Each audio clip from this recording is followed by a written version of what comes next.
Women's day काहे का women's day, जब आज की दुनिया में भी स्त्री आज़ाद नहीं है। मैं नहीं मानती वुमेंस डे को। मेरी शिकायत रही है हर किसी से, सबसे पहले भगवान जी से। आप अपनी टिप्पणी ज़रूर रख सकते हैं इस विषय पे।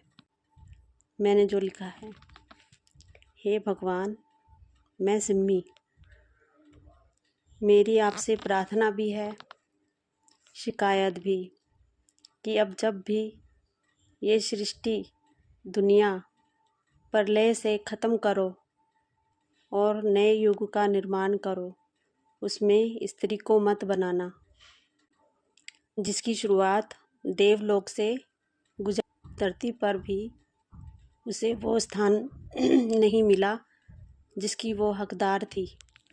औरत को आपने बनाया ही है या था अपनी सहूलियत के लिए। विष्णु जी ने अपने चरणों में रखा, कृष्ण जी ने अनेक शादियाँ की, 101 प्रमुख, 3 अलग से प्यार हुआ राधा से, वह भी साथ नहीं रही। कहने को वो सब कुछ कर सकते थे, लेकिन दुनिया में ये साक्ष्य भी तो रखना था। कर्म से दुख से भगवान भी अछूते नहीं रहे। दुख किसने सहा? राधा ने सबसे ज़्यादा। आपकी तरह कुछ पुरुष भी हैं दुनिया में, जबकि हे कृष्ण, आप बहुत कुछ कर सकते थे। नहीं, आपको तो कर्मा सिखाना था ना। सबको ऐसा करोगे तो ऐसा होगा, वैसा करोगे तो वैसा होगा। अब शिव जी ने पार्वती जी अर्धांगिनी बनाया, लेकिन जब पार्वती ने उनके कुछ प्रश्नों की जिज्ञासा के कारण जब वह सीता जी का रूप धरकर राम जी के समक्ष गईं, तब उन्हें शिव जी ने त्याग दिया। तब उन्हें उनके प्रश्नों के उत्तर मिले, वो भी सबसे बड़ी पीड़ा सहक कर पति द्वारा त्यागना। क्यों पहले ही उत्तर दे देते? नहीं, लेकिन फिर वो धरती पर जन्म कैसे लेती? आपकी और एक कथा कैसे बनती? कुछ भी हो, सहना औरत को ही है।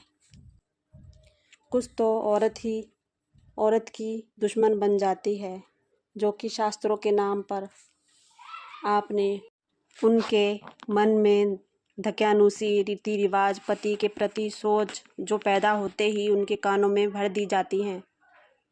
आदमी उसका भरपूर फ़ायदा उठाते हैं, और वो औरतें भी जो खुद खुलकर जी नहीं सकी, वही औरतों की दुश्मन हो जाती हैं। कैसे रीति रिवाज के जन्म के बाद बेटी को पाले माता पिता, फिर शादी के लिए लड़का और उसका घर बार देखने की बारी आती है तो लड़की की माँ नहीं जाती। ये नियम भी क्या भगवान जी आपने ही बनाए हैं?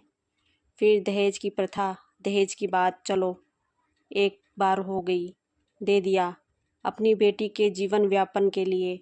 फिर हर बार हर चीज़ बेटी के उसके ससुराल वालों के लिए, कपड़ा, राशन, आने जाने का खर्चा, उन सबको हाथ में पैसे देना, चाहे वो हमारे यहाँ आए या फिर हम उनके वहाँ जाएं। इत्तेफाक से अगर उस लड़की के ससुराल में किसी की मृत्यु हो जाए तो भी लड़की के घर वालों का मुंह देखा जाता है कि वो करेंगे।